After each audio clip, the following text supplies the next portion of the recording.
नमस्कार, कैसे हैं आप लोग। आई होप आप लोग बेहतरीन होंगे। प्यारे बच्चों, आज की इस क्लास में हम लोग देखने वाले हैं बिहार बोर्ड क्लास 8 इतिहास का आप लोग का जो चैप्टर नंबर 11 है, कला क्षेत्र में परिवर्तन। ठीक है ना। इसका आज हम लोग ऑल क्वेश्चन आंसर देखेंगे। ठीक है बाबू, मतलब इस क्लास में आप लोग को इस चैप्टर का सारा क्वेश्चन आंसर बताया जाएगा और आप लोग को बताएंगे और आप लोग को पूरा पूरा याद ही हो जाएगा इस क्लास को करने के बाद। ठीक है, चलिए तो हम लोग स्टार्ट करते हैं बाबू। तो आज का हम लोग का एक प्यारा सा मोटिवेशन है प्यारे बच्चों।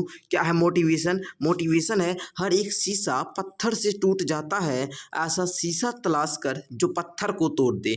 आपको बोला गया है कि हर एक शीशा पत्थर से टूट जाता है, लेकिन आपको ऐसा शीशा तलाश करना है जो पत्थर को ही तोड़ दे। मुश्किल के घड़ियों में खुद को संभाल इतना कि हौसला देखकर तेरा मुश्किल आना भी छोड़ दे। प्यारे बच्चों, आप लोग को मुश्किल आती होगी, लेकिन आप लोग को उस समय इतना संभल जाना है कि आपको देखकर, आपकी हौसला को देखकर मुश्किल भी आने से घबरा जाए। मुश्किल भी कहेगी हम नहीं जाएंगे इस व्यक्ति के पास। तो प्यारे बच्चों, चलिए अब हम लोग अपने क्वेश्चन आंसर को स्टार्ट कर रहे हैं। आप लोग एक बार देख लीजिए, ये है आपका प्यारा सा बुक और यहाँ से आप लोग का प्यारा सा व्यास शुरू होता है। ठीक है, तो चलिए बाबू हम लोग A to Z सारा क्वेश्चन का उत्तर समझ लेते हैं। चलिए तो अब हम लोग देखना शुरू कर रहे हैं। प्यारे बच्चों, आप लोग ध्यान से समझिएगा। पहले बोल रहा है सही या गलत का बताना है आपको, मतलब कौन सा कथन सही है और कौन सा कथन गलत है। ठीक है, यही बताना है। बोल रहा है साहित्य में प्राधीनता के बोझ एवं स्वतंत्रता की जरूरतों को स्पष्ट अभिव्यक्ति मिलने लगी थी। तो बाबू ये बात बिल्कुल सही है। जब कला क्षेत्र में परिवर्तन हो रहा था ना, तो साहित्य में प्राधीनता के बोध और स्वतंत्रता की जरूरतों को स्पष्ट अभिव्यक्ति मिलने लगी थी। ओके, दूसरा बोल रहा है प्रेमचंद ने आनंद मठ की रचना की। नहीं बाबू, ये गलत हो जाएगा। ठीक है, प्रेमचंद जी ने आनंद मठ की रचना नहीं किए थे। किसने किए थे, कौन किए थे आनंद मठ की रचना, ये आपको नीचे कमेंट करके बताना है। ठीक है, मैं आपके कमेंट का इंतजार करूंगा। ओके, रमेश चंद्र दत्त के उपन्यास हिंदू समर्थक प्रवृत्ति देखने को मिलती है। जी बिल्कुल बात सही है बाबू। आगे देखिए, भारतेंदु हरिश्चंद्र ने भारतीय धन के लूट को नाटक के माध्यम से पर्दाफाश किया है। बात सही है बाबू। जो भारतीय हरिश्चंद्र जी जो थे, वो भारतीय धन के लूट जो होता है ना, ये नाटक के मतलब नाटक कर कर वो क्या किया, दिखाए हैं इस चीज़ को। ओके, वंदे मातरम ये जो आपका गीत है ना, इसकी रचना बंकिम चंद्र चटर्जी ने किए थे। बिल्कुल सही है। और जो आपका राष्ट्रीय गान है, ठीक है, जन गण मन, इनकी रचना कौन की थे बताइए हमको जल्दी नीचे कमेंट करके। आपके लिए भी तो हमको होमवर्क देना है ना। चलिए, रिक्त स्थानों को भरना है। बोल रहा है लकड़ी या धातु के छापे से कागज पर बनाई गई तस्वीर क्या कहलाती है, उत्कीर्ण चित्र कहलाती है। क्या कहलाती है, उत्कीर्ण चित्र। ओके, औपनिवेशिक काल में बनाए गए छवि चित्र रूप चित्रण होते हैं। क्या होते हैं, रूप चित्रण होते हैं। जो औपनिवेशिक काल में बनाए जाते हैं ना छवि, उस चित्र को हम लोग रूप चित्रण बोलते हैं। ठीक है, वह रूप चित्रण ही होता है। अच्छा, अंग्रेजों की विजय को दर्शाने के लिए युद्ध के दृश्यों की चित्रकारी की जाती है। समझे, आगे बढ़िए। आगे देखिए, एशिया कला आंदोलन को प्रोत्साहित करने के लिए कौन कलाकार थे, तो सर जापानी कलाकार थे। इस प्रकार आपका जो भरने वाला था वो भी कंप्लीट होता है। अब सर मिलान है, तो मिलान हम लोग कर ले। आइए मिलान करते हैं। सेंट्रल पोस्ट ऑफ कलकत्ता, इसको मिलाइएगा इंडो ग्रीक शैली में। ये जो सेंट्रल पोस्ट ऑफ कलकत्ता देख रहे हैं ना, ये इंडो ग्रीक शैली थी। ओके, चलिए, जो Victoria terminus railway station Bombay में है, ये गोथिक शैली थी। Okay, Madras law court Indo सारा सैनिक शैली थी। ओके प्यारे बच्चों, तो इस प्रकार सर आपका मिलान भी कंप्लीट हुआ। अब आप लोग के पास बच जाता है ओनली क्या, अब आप लोग का आने क्या वाला है बाबू, बस आप लोग का अब आने वाला है आइए विचार करिए। अब हम लोग को सिर्फ विचार करे वाला क्वेश्चन का आंसर जानना है। तो चलिए, इसमें कुल आप लोग का 6 क्वेश्चन है शायद, तो 5 क्वेश्चन है ना, 5 क्वेश्चन है। उसके बाद हम आइए करके देखिए, इसका भी क्वेश्चन ले लिए थे इसलिए मैंने आपको बताया। ठीक है, तो हम लोग 5 क्वेश्चन का अच्छे तरीक़ा से उत्तर जानते हैं। ठीक है, उससे पहले मैं आपको एक छोटी सी जानकारी दे दूं। अब आप लोग का इतिहास कंप्लीट होने वाला है, मात्र एक चैप्टर बचा है। ठीक है, उसके बाद आप लोग क्लास 8 अब फाइनल करने ही वाले हो। उसके बाद आप लोग क्लास 9th में जाएंगे। किस क्लास में जाएंगे, क्लास 9th में। इसलिए हमने बिहार बोर्ड परीक्षा क्लास मतलब 2026 है, उनके लिए हमने क्लास 9th वाले बच्चों के लिए एक बैच लाया है, जिस बैच का नाम है आधार बैच। अभी तक आप लोग मंजिल बैच से तैयारी कर रहे थे क्लास 8 वाले बच्चे, अब लेकिन आपके पास आ चुका है आधार बैच। आधार बैच में आप लोग को लाइव क्लास मिलेगा, एप्लीकेशन पर PDF नोट्स मिलेगा, डाउट क्लास मिलेगा, PDF नोट्स मिलेगा, ऑल सब्जेक्ट का ऑनलाइन टेस्ट मिलेगा, वीकली टेस्ट सीरीज लिया जाएगा। इसका प्राइस प्यारे बच्चों 499 रुपया है और ये 499 आपको एक ईयर पढ़ाया जाएगा। ठीक है, 1 ईयर का फी है, 1 साल आपको पूरा सिलेबस पढ़ाया जाएगा, सर के साथ पढ़िएगा। ओके, चलिए अगर आप लोग लेना चाहते हैं तो प्यारे बच्चों डिस्क्रिप्शन बॉक्स में SBM क्लासेस ऐप का लिंक दिया गया है, आप लोग वहाँ से जाकर आप लोग ऐप को डाउनलोड कीजिए। अगर कोई परेशानी आती है बैच जुड़ने में, अगर जुड़ना चाहते हैं तो आप लोग इस नंबर पर क्या हेल्प ले सकते हैं। ठीक है, नंबर पर आप लोग जानकारी भी ले सकते हैं। आइए अब हम लोग बिना किसी देर के क्वेश्चन को सॉल्व करते हैं। आइए विचार करें। देखिए प्यारे बच्चों, मधुबनी पेंटिंग किस प्रकार की कला शैली है और बोल रहा है इसके अंतर्गत किन विषयों को ध्यान में रखकर चित्र बनाए जाते थे।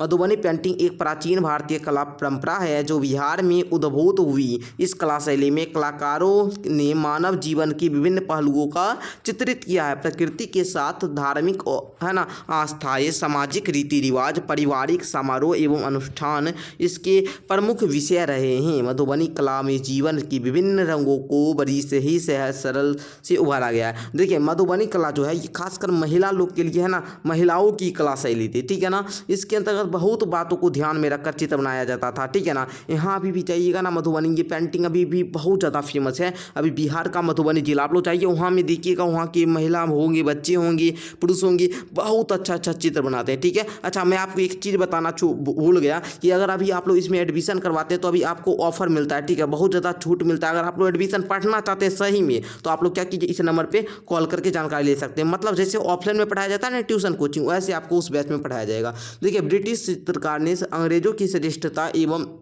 भारतीयों की कमतर हैसियत को दिखाने के लिए किस तरह चित्रों को दर्शाया। तो लिखेंगे ब्रिटिश चित्रकारों ने अपने चित्रों के माध्यम से भारतीय संस्कृति को निम्न दर्ज की दिखाने का प्रयास किया। एक और उन्होंने पुरातन भारतीय भवनों और स्मारकों के खंडहर के दृश्य चित्रित किए ताकि भारत की पिछड़ी पतनशील सभ्यता को क्या दिखाया जा सके। दूसरी ओर ब्रिटिश शासक क्या करते हैं कि उनके द्वारा आधुनिक जो सड़क बनाई गई, भव्य इमारत बनाई गई, विशाल महल बनाए गए, इसको दिखाकर अंग्रेजी शासन की श्रेष्ठता और आधुनिकता को क्या करती है, उजागर करते हैं। तो इस प्रकार आप लोग लिख लेंगे ना। आगे बढ़िए, तीसरा क्वेश्चन है 19वीं सदी की इमारतों अंग्रेजों की श्रेष्ठता, अधिकार, सत्ता की प्रतीक एवं उनकी राष्ट्रवादी विचारों को प्रतिनिधित्व करती है। इस कथन के आधार पर स्थापत्य शैली की विशेषता बताना है। तो आप लोग लिखेंगे क्या, 19वीं सदी की मतलब अंग्रेजी भी जो थे है ना, वहाँ पर भारत में अपना शासन स्थापित करने के बाद कई भव्य इमारत और भवन बनवाए थे। ठीक है, आप लोग देखिए इन भवन का निर्माण मुख्यतः 3 स्थापत्य शैली, इतना भी लिखिएगा,